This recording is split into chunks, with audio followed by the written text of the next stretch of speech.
Hi, I'm Dr. Ben Quist, and welcome to this episode of the Former Fitness channel. Today, we're going to be talking about a very important thing, and this is something over the course of the last few decades of practicing medicine and working in the fitness field that I've heard time and time again from customers that have come in, is that they're concerned about their bone density and either have gotten a diagnosis from their doctor of osteopenia, which is low bone density, or a diagnosis of full-on osteoporosis, which is really low bone density, and they're concerned. And they should be, because if you have a fault when you have low bone density, many times you can break a bone.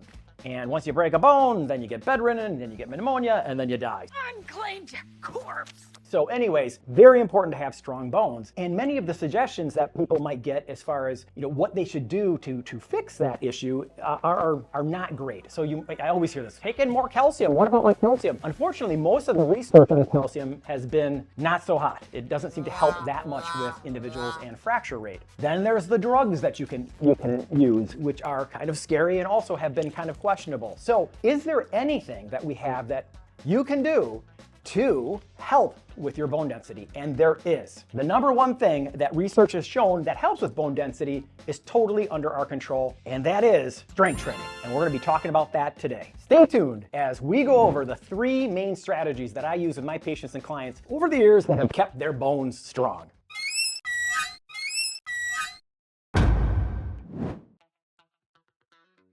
Okay, there's the concept known as Wolff's Law. Wolff's Law?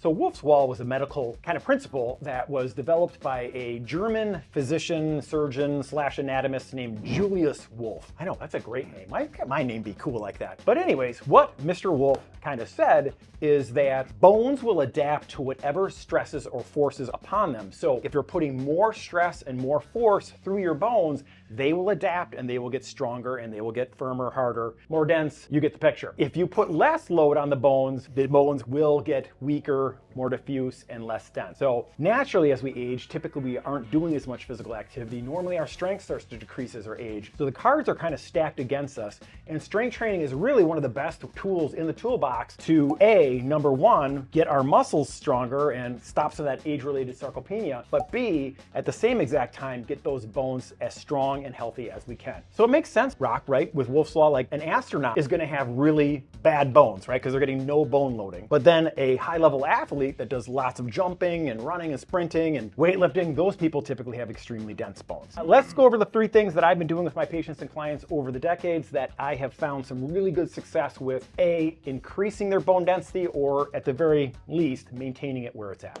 All right, here's strategy number one. This strategy I use with my clients typically on a treadmill, or this can be done outside, and it's walking. Pretty simple, right? But the way that we level this up with osteoporosis or osteopenia is with the use of a weighted vest. Now, most individuals that end up with bone density issues many times are individuals that are thinner, they're lighter. Typically it's women, usually individuals that are older and light complected. So one of the things you can do is you can make yourself heavier by adding a vest. Normally when I have my clients, let's have you put this vest on here, please. This is a 10-pound vest.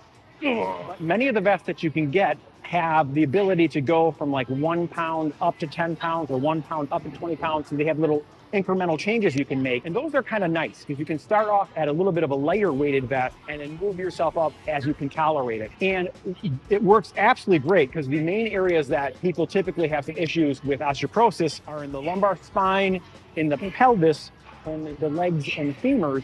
So this really kind of works the kind of compression load, all those different areas. So try this out. It's a great low-hanging fruit to get those bones a little bit stronger. Are you ready for number two? Oh.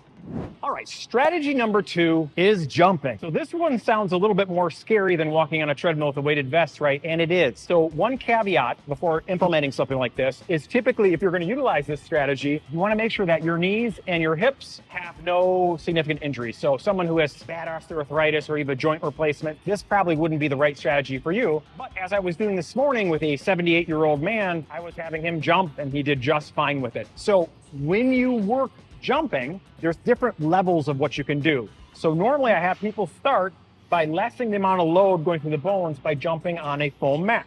So we're gonna have Rock here, and we're gonna do just a standard, very controlled jump squat. So Rock, let's have you dip down, and you're gonna press up, and then land. Not that deep, that's showing it way too deep. Remember, this is people typically over the age of 50 that are doing this, so you do wanna leave the ground though.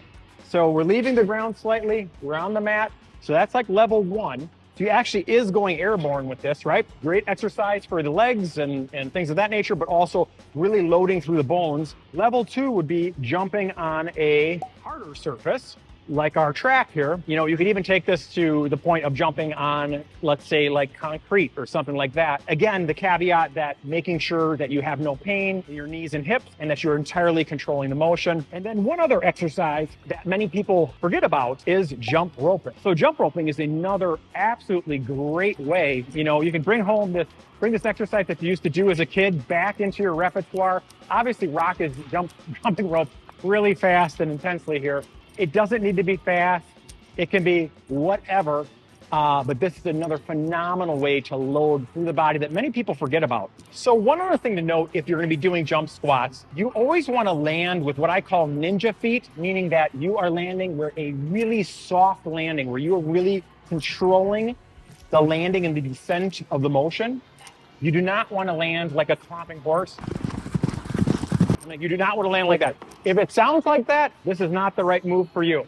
All right, the final strategy or exercise that I typically focus on is the good old-fashioned leg press. And there are many things I like about this piece of equipment. Number one, you can make the load as light as you want. So if you have you're kind of starting from scratch, or you have some little bit of ouchies in your knees or hips, you can take the load less than what your body weight was. And on the converse, you can make the weight quite a bit heavier than your body weight as well. So this machine loads the femurs, loads the pelvis, loads the lumbar spine, all the areas we typically have problems with low bone density. And the best part is that you can just then very incrementally every week, every few weeks or so, elevate the weight so that you take advantage of the fact of increasing the load to obviously increase that bone density. So fantastic machine, very safe, usually a good choice for just about everybody. And what's the theory called again? What's the law called? We're not going to say that word again. Say it again. We're not going to say that word again. They forgot it. I'm not going to say it. Say it. Jeremiah, say it. Wolff's Law. All right, everybody, thank you for watching. Quick side note, these 3 strategies could all be used together if you're up to it and your fitness levels and orthopedic health allow, or you could segment them out and do any of them individually as well. They all work and they're all great. Are you okay?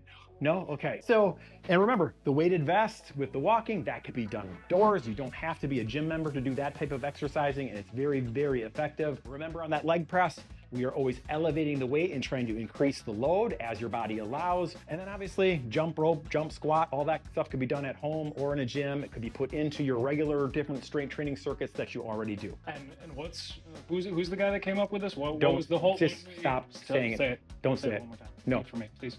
Please. One more time. Wolff's Law. All right, see you next time.